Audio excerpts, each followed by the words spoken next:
Sit down. We need to talk. As you know, Sergeant Charles Wakefield is dead with a stab wound in his chest. He died shortly after your investigation of the death of Steve Clinton. What do you remember?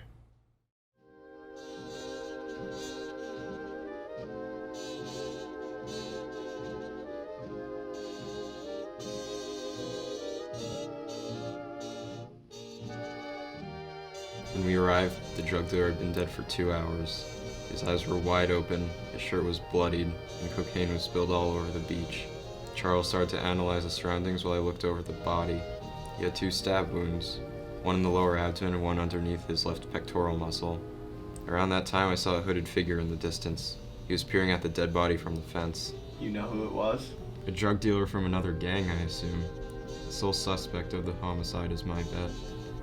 Go on.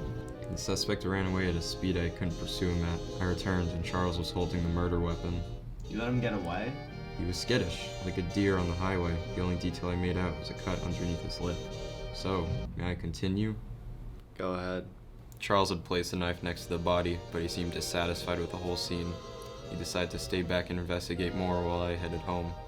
The time was around 7. I was caked in sweat and sand, and I needed to sleep.